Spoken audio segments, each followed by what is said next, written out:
What's up?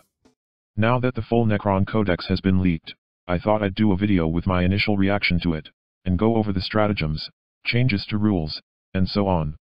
I won't cover absolutely everything, you can see all the screenshots on Blood of Kittens. There are timestamps in the video description in case you want to skip to different sections.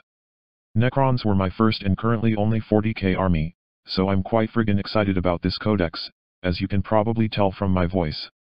Let's get started with the rules for Dynastic Codes. So these codes are basically like chapter tactics, except because Necrons aren't shitty space marines, they get to use these rules on everything, instead of having lots of restrictions. Sawtech turns all ranged weapons into assault weapons if you advance, and if you don't advance, you can move and fire heavy weapons without penalty. Not bad.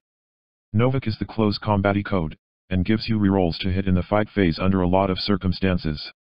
Nilak is the quasi-Cadian code, which gives you rerolls of 1 to hit, if you didn't move. I initially really liked that one, but I think Necrons quite often will want to be moving around, so I'm not sure about it now. The last two are Meferet, which improves the AP of shooting weapons at half range and under, and Nefrek, which gives some insane mobility, with a flat 6 to your advance rolls, which also lets you move through models and terrain during the advance. I think Meferet seems to be the scariest code, as it will up the already impressive AP on a lot of Necron guns to silly levels, as well as potentially providing some much needed AP for Tesla. However, as you have to be at half range, and Necrons tend to have short-ish weapon ranges, it does put a lot of your troops in harm's way. Novak, for rerolls to hit in combat, is my second favorite, purely because I love the idea of a close combat-oriented Necron army. These army-wide changes should do a lot to help the army, and provide a bit more flavor. In other news, RP did not change. I repeat, RP did not change. Honestly, that's probably my biggest gripe with the Codex. I mean, you're paying for it, but your opponent can literally just nullify it by wiping out whole squads. You can't nullify Disgustingly Resilient, for example. But, I guess it does force your opponent to play differently, and I'm sure other armies think it's probably wanting to have your cake and eat it, by wishing for improved RP. Still, I am a bit fucked off about it. Living Metal and Quantum Shielding also remain unchanged, but that's fine. I thought Quantum Shielding might have been a bit good, so I'm surprised it didn't get the so-called nerf bat. Okay then, let's move on to the unit entries themselves. The HQs didn't change drastically. For example, Imhotep probably improved the most, and he's not a ton different. He can now cast My Will Be Done twice, but only if you choose Sawtech Infantry both times. His staff got +1 strength in melee, and he gives you an extra command point, which is awesome. Unfortunately he's Sawtech, so I wonder how much he will really get used. He did go down in points by a little, 28 to be precise, which is a trend which will continue throughout the Codex. No earth-shattering point drops, but lots of decreases which will all add up. Overlords got a slight price cut and access to a new weapon called a Void Scythe. It's pretty brutal as they'll still be hitting on 3+ even with -1, and it gives them strength 10 attacks. Noise. They can also use a Void Blade now. The Codex still keeps the slight distinction between Overlords and Lords, with only Overlords having the My Will Be Done ability. However, Lords have been made more useful by changing the Lord's Will into a reroll once to wound aura, instead of reroll morale from the index. I think this makes Lords a lot more attractive. I'm disappointed that the Destroyer Lord hasn't changed in the Codex, except for a small price decrease. This is still a confused character, a melee beatstick who buffs your most potent ranged troops who don't want to be in combat. 1 more attack than an Overlord, but hits on 3+ instead of 2+, but rerolls 1s to hit. Why bother with that, just make him frickin' 2+ to hit for heck's sake. Anyway, he's going to be a lot better in the Codex due to access to stratagems and relics etc., but on the face of it this is just a bit of a lazy reprint from the index I think. Cryptex are pretty nice. They're cheaper, but you have to buy a Chronometron now if you want it. I like the option to run them cheaper and just use their Technomancer buff. And even if you buy the Canoptech Cloak, they're still 11 points cheaper than in the index. The Canoptech Cloak gives them some much needed mobility, and also makes them into a repair bot. Pretty frickin' sweet. I know, they used to have tons of equipment they could buy in like 7th edition or some shiz, but GW isn't going back to that, due to their no model no rules policy. Which they seem to keep breaking, but whatever. I won't go over all the unique characters. There are some changes here and there but nothing particularly interesting. As for troops, they stayed exactly the same. I guess they get the benefits of the Dynastic Codes now, so to expect a decrease was a fool's hope. It would have been nice to have something else thrown into troops, because having to take warriors or immortals kind of pisses me the frig off. Blade 1 stayed quite uninteresting in my opinion. They got a 4-point decrease, which is great. Oh, but they lost an attack, which is not so great. So, it's swings and roundabouts. They still have no AP on their attacks, so despite people salivating over the deep strike, and fight twice, opportunities that the Codex presents, I just don't see it. Novak, flayed ones, would reroll hits and wounds, which sounds mental. They'll slice up weak troops for sure, but I kind of think they needed AP-1 or something. Lichguard and Deathmarks are just more copy-paste from the index. Not that they're awful units or anything, it's just a bit uninspiring to see them recreated here without even any cool tweaks. Deathmarks went down by 1 point, War Scythe Lichguard stayed the same, but Sword and Board Lichguard decreased by 3 points, I think. It's worth noting that in this image, they retain their elite slot symbol, but in the leaked points cost page they are listed as troops. If they actually are troops then I take it all back, that is trouser soilingly friggin' shitting awesome. But I think it's almost certainly a mistake, as I can't believe these units would actually be troops. Perhaps by the time I upload this, we'll know the truth. I can't find the friggin' image for it now, but the Triarch Stalker is basically the same, except its heat ray does 2d6 hits at close range, i.e. 8 inches, instead of 1d6 hits. Whoopee shit. You're not going to take a heat ray, cause it's range 24 inches, and you could take a twin Gauss cannon instead, for 36-inch goodness.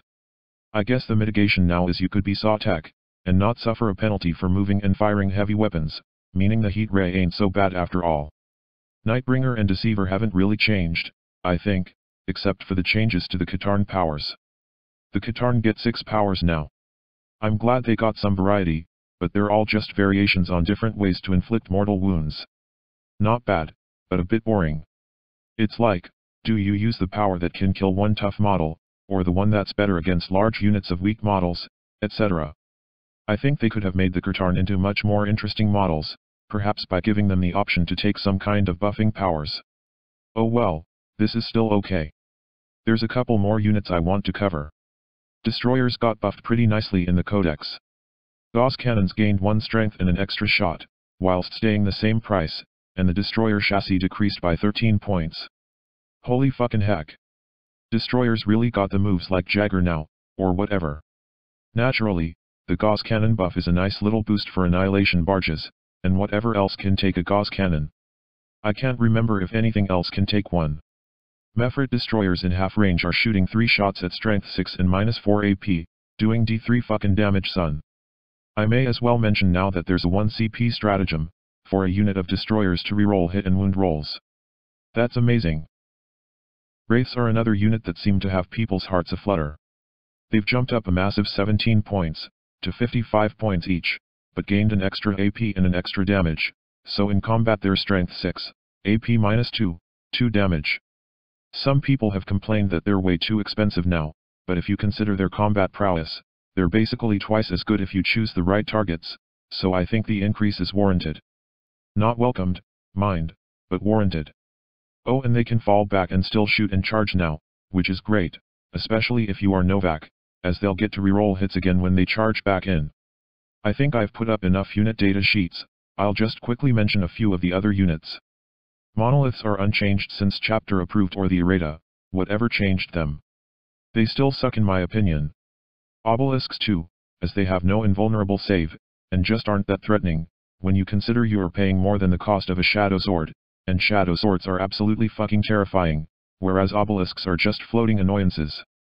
Tesseract Arcs got better as they gained a 4+ invulnerable save, which makes their 28 wounds incredibly daunting to chew through, and they can cast multiple Katarn powers each turn. They also cast some of them slightly better.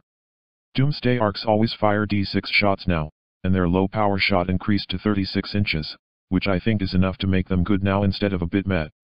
Tomb Blades got a nice point reduction and are -1 to be hit. Finally, Transcendent Katarn have a cool, well here, I'll put their datasheet up. It's called Fractured Personality, and you can pick from this friggin' awesome list of abilities, or you can roll twice and take 2 abilities. That's a very nice mechanic, I think, and you can make them pretty scary. For example, they can have a 3+ invulnerable save, or cast 2 powers. Their powers aren't psychic, so can't be denied. These Kurtarn look really fun. I'm sorry for the way I pronounce Kurtarn, by the way. Some armies live and die by the strength of their stratagems, and it was always an annoyance playing an index army without access to any good ones. I am relieved to see that there are some gems in the new Codex, mixed in of course with some god-awful, what the friggin' shiz were they thinking when they wrote that stuff. I'll cover the stratagems now. The Enhanced Reanimation Protocol stratagem, for 2 CP, is so ridiculously bad that I am not going to bother talking about it. It's a piece of shit. Moving swiftly on, there's the usual extra relic strat.